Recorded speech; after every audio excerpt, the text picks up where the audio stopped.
The hierarchy of power in the DC universe is about to change. Well, at least that's what The Rock kept telling us. This is the Hot Toys DX29 Black Adam. The standard version of Dwayne Johnson's anti-hero from the 2022 movie. Stands at 33 centimeters tall. It's a muscle-bound figure, rolling eyeballs, and a light-up chest emblem. Based on the reception of the movie, unfortunately the figure didn't get as much hype as it probably should have. But we're just going to see today whether it fits your collection, or whether you should just go for the deluxe version, which comes with a few extra accessories. But anyways, let's just jump straight in.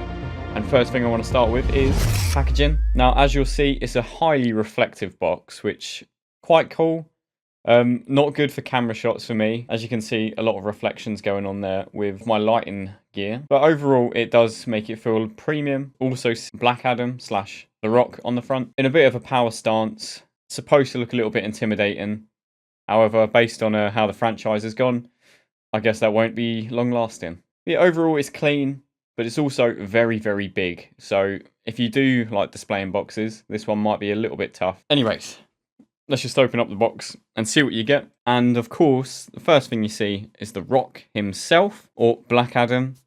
But I keep saying The Rock because that's all I can see with this character. It's very much Dwayne Johnson. It's basically him in like a cosplay outfit. That's what it feels like a lot of the time. But I guess that's how he sort of feels in most films where he has any kind of role. But let's just talk about the costume and body. This is where Hot Toys decided to experiment a little bit. Now, Black Adam wears that iconic black and grey battle suit with the gold lightning bolt. So, the suit itself was fully designed for this character in particular. And they did use a new printing method so they could actually get the hieroglyphs or the ancient text to reflect. I mean, the weathering on there is excellent. It's got a very worn, battle-ready kind of look. A lot of thought and a lot of detail did have to go into this. And I mean, when you hold it, you feel it. Now, it feels a bit wrong, and it feels like I am touching up The Rock. All I can do is really appreciate the detail that's gone into it. But he's broad-shouldered, thick-chested, and his arms have that sculpted, veiny look. So this isn't just a standard body with padded stuff underneath. This is a fully customized and adjusted body suit. And there's extremely good details on the gauntlets and the boots. Like the forearm gauntlets have the ancient look with Egyptian detailing. And the boots are basically sculpted the same with a lovely weathered finish. I mean, the belt sits nicely and honestly, it just completes the look. The cape, I think, is the best feature. Forget about the lightning bolt on the chest, which we're going to get to. It's the cape that I think you can actually have the most sort of customization for posing on the shelf with. It looks a lot more dark, a lot more menacing. But yeah, it's got little gold patterns all over it. It is slightly wired as well, so you can adjust it to bend around him. But yeah, it adds so much. I like the weathering effect that it got on it too. Looks like it's been worn. It does look ancient too. Ancient but modern. It's a very modern era kind of look. Now, there is one thing to note. Some people have raised concerns about this suit material. There's speculation that the weathered grey costume might be a thicker rubber material that could have durability issues over time. Now, I haven't seen these problems, but it's what I've seen online. So if that would concern you, I'd say it's best to look into that a bit more. But the warning is here just in case you are still intrigued in the video. The only thing I would suggest with that, try not to get him in extreme poses. Or you can still pose him in a stance that looks quite powerful without affecting the material. Now that brings us to the head sculpt and the rolling eyeballs. And all I have to say is, this is quite obviously The Rock. It is weird because I've watched the movie. I've watched it multiple times. One time in the cinema, I enjoyed myself. One time out the cinema, and I questioned my life choices. It's a good head sculpt, but it just makes you think of WWE, Moana, anything he's been in really, Fast and Furious. It doesn't feel unique to Black Adam or, you know, the DC universe. And I don't think that's Hot Toys' fault. It was a DC casting fault because that's just how he's going to be. That any movie he's in, it just feels like The Rock and not Black Adam. So that is based on his performance in the film. You don't really feel like he's a different person. I mean, there's a lot of people that didn't like the head sculpt too much. Some say it's okay, but I thought it was decent. I think there's a bit of bias for the exact reasons that I've stated about just The Rock himself. The only problem with the face sculpt is just the face just looks a little bit neutral, With the deluxe version, you get 2 head sculpts, but with this one, you only get the 1. And I suppose that's the issue, that there's not really much you can change with it. So it's just The Rock's bland, neutral face. The detailing's good, but it just feels a bit boring. The eyes do move, so you can you can still have that boring face, either looking slightly to the left or slightly to the right. It adds a little bit, but not as much as rolling eyes can normally add. It's just either he can look at you in the corner of his eye in the left or in the right, or just look at you like you've insulted him. Which I guess that's The Rock all over. I mean, the eyes are painted with good detail too. So again, this just feels like I'm nitpicking, but I think it's just The Rock as a casting choice that lets down the figure itself. Maybe if we didn't know The Rock and his history, like in movies, it might come across different, but that's obviously going to come with the figure itself. So now we're just going to talk about the accessories, which for a figure that's this expensive, it's very limited. And I believe they hindered this one so they could throw more into the deluxe. It's a good marketing strategy, but you know, they're still charging a huge amount for something that should really have been the deluxe in the first place. So you get the 6 interchangeable hands, just like with any Hot Toys figure. 1 pair for fists, 1 pair for relaxed, and 1 pair for gesture hands, or lightning throwing poses. You also get gradient blue coloured lightning effect. You get one that attaches to the forearms and a larger piece that attaches to the upper body. I think these were quite cool, especially in the right lighting. They can look very nice. The accessories are only going to work as much as the expressions on the figure work. So when you've got a neutral face with all of this electric going around, it kind of doesn't sell it as much. I mean, you can look at the footage I've managed to get with it, but if you think that looks like the face matches the effect, then that would be great.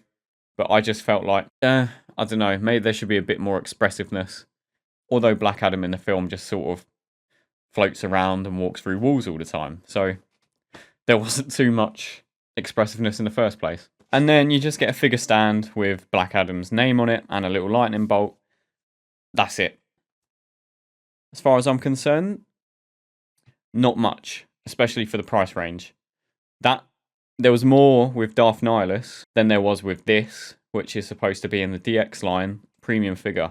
And I get concerned with Hot Toys sometimes with how comfortable they are with skimping out when it comes to the premium lines like the DX. Now I understand a lot of the custom work they spent a lot of time on, but you know, they've kind of got to weigh up their odds here. Like they've got to add more. Like it's all well and good selling the deluxe separate, but it just feels like there should be more included. Now you might think I'm being a bit harsh there, so let me know in the comments below whether you think the accessory count is enough, or if you agree and just think, yeah, there should be more for the price. It is above £300, where you can get second-hand in-art figures for £300, and I think you can even buy them from in-art for £300, and you get a hell of a lot, and it's better detailing.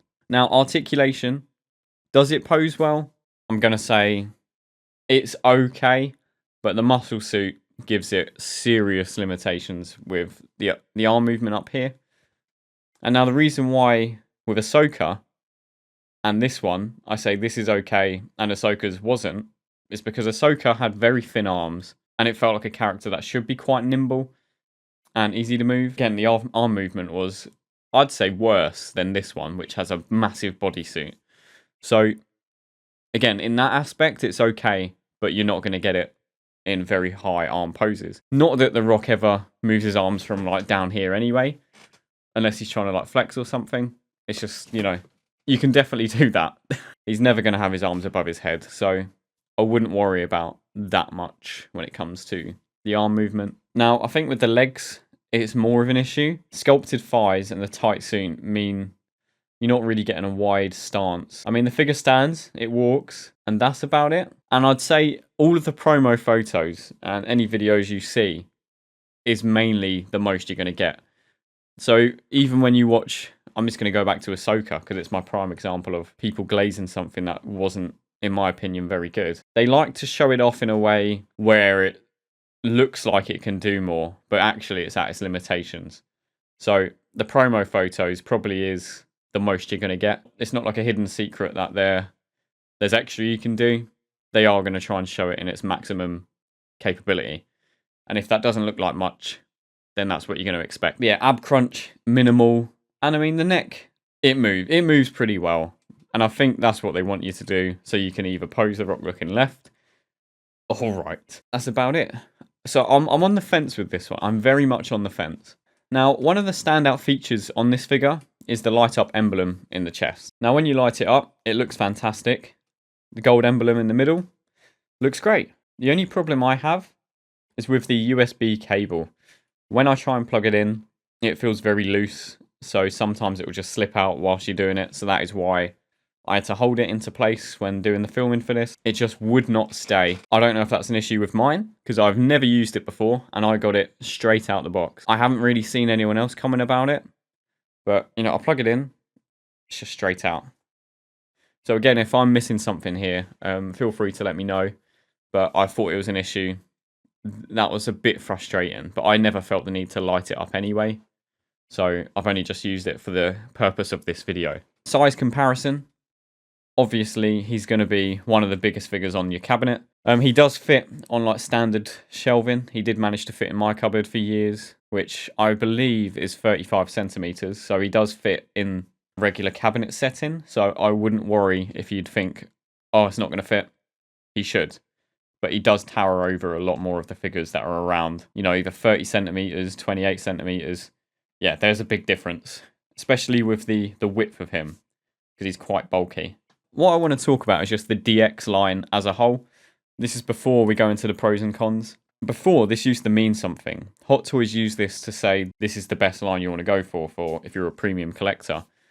But there's so many DX lines that have just come out on the aftermarket, plummeted in price, just because the quality just isn't there.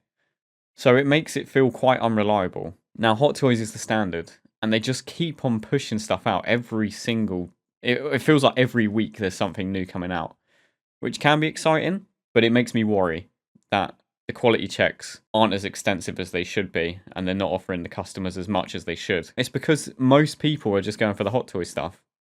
But you need to look into other companies and, you know, increase the competition, because right now they're comfortable offering things that are a little bit lackluster. Ahsoka was my worst experience.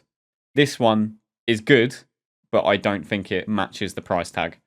If I had to guess, I would have said this is about 240, 230 quid, not over 300. Yes. Anyways, let's just go into the pros and cons. Now, I think the bodysuit is impressive. Like, the whole physique they've managed to achieve is great. The LED lightning bolt, great. But I'm going to get into the con of that after. Rolling eyeballs, always a plus. And I think the height and the presence on the shelf does make him feel like he can assert dominance on the shelf and feel quite powerful. Now, the cons, this mixes in with the pros. And again, it's going to involve the lightning effect on the chest. It's not the effect itself, it's the cable. I think it was a bit loose. It shouldn't have been a problem for mine, as it is straight out the box, but it was. I don't know why. I don't know if that's common, but mine just kept on falling out.